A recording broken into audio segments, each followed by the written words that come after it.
Bienvenidos a La mente y sus cicatrices. Soy Pablo de Lorenzo, psicólogo experto en trauma y acoso, y en el episodio de hoy vamos a hablar sobre un tema muy importante y preocupante, que suele ser invisible para quienes no lo viven, pero una auténtica pesadilla para los que están inmersos en ello. Hoy hablaremos de la violencia filioparental, y en este episodio vamos a abordar las diferentes cuestiones. ¿Qué es la violencia filioparental? ¿Cuáles son sus causas y sus factores de riesgo? ¿Qué tipo de consecuencias va a tener esta violencia filioparental, tanto para los padres víctimas como para los jóvenes victimarios? Vamos a ver las formas típicas de evolución de estos casos en forma de ciertas fases. También leeré varios testimonios de padres que han sufrido estas circunstancias y hablaremos también de la actitud a veces más frecuente de los padres ante estas circunstancias. Veremos qué podemos hacer judicialmente, cómo solucionarlo. Hay terapia para ello, cómo podemos incidir en ello. Para empezar, vamos a ver qué es la violencia filioparental. La violencia filioparental sería un acto de abuso hacia los padres, ya sea físico, psicológico o de perjuicio económico, con el objetivo de ganar poder y control sobre ello. Según el autor Cottrell, podemos diferenciar diferentes subtipos de comportamiento violento en la violencia filoparental. Van a ser el físico, el psicológico y el financiero.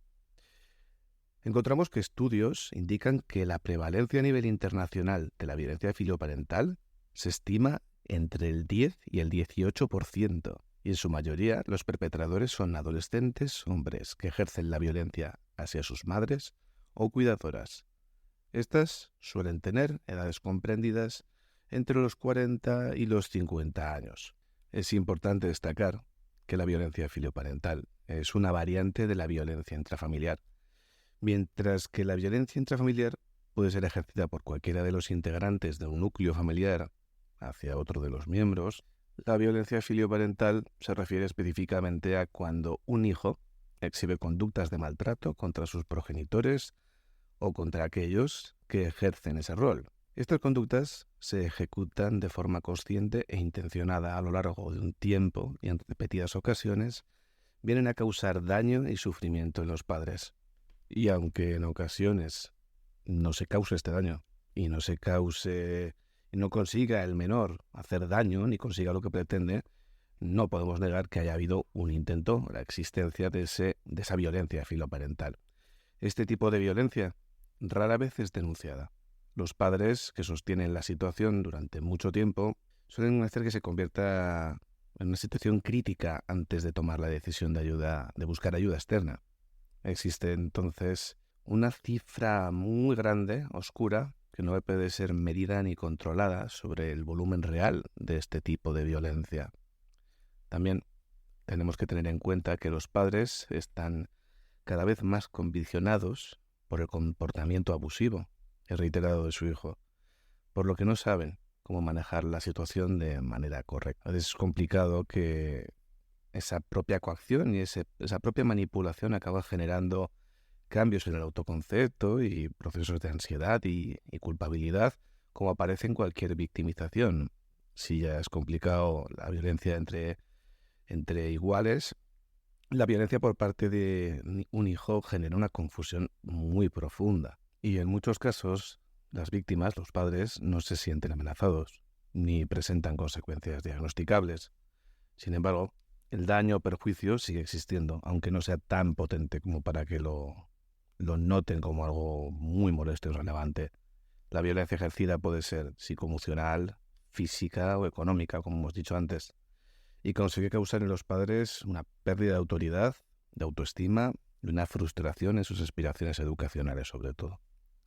Los hijos suelen recurrir a estas acciones con el fin de conseguir control, dominio y poder sobre sus progenitores, para conseguir lo que desean. Manipulan a los padres para alcanzar sus objetivos.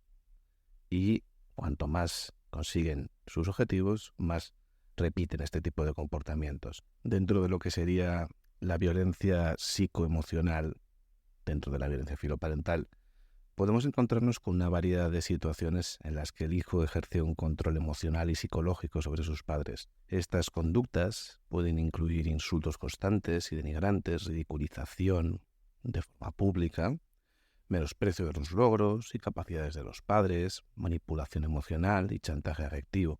Por ejemplo, un hijo que constantemente menosprecia a su madre, haciéndola sentir inútil y desvalorizada, o que utiliza la manipulación emocional para controlar a su madre, amenazando con alejarse o dañarse a sí mismo si no se cumplen sus demandas.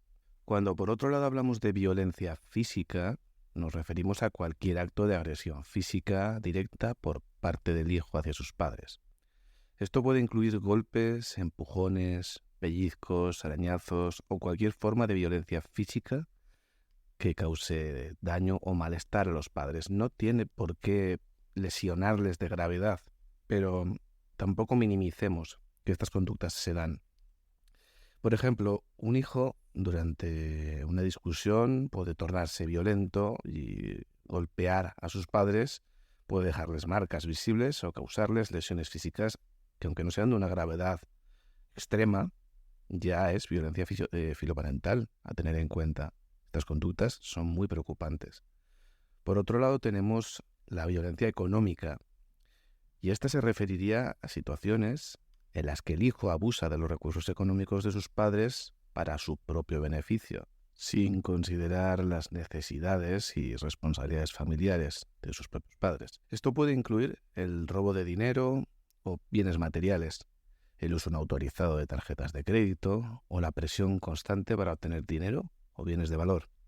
Por ejemplo, un hijo que constantemente utiliza el dinero de sus padres para compras personales sin su consentimiento, cogiendo la tarjeta de crédito o utilizando los códigos memorizados. Deja a la familia en situaciones económicas muy difíciles o que obliga a sus padres a pagar deudas sin una justificación válida. Pues, por ejemplo, multas.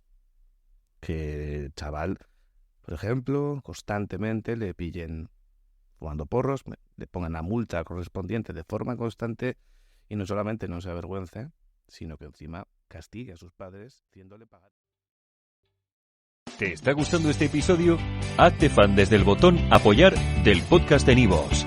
Elige tu aportación y podrás escuchar este y el resto de sus episodios extra. Además, ayudarás a su productor a seguir creando contenido con la misma pasión y dedicación.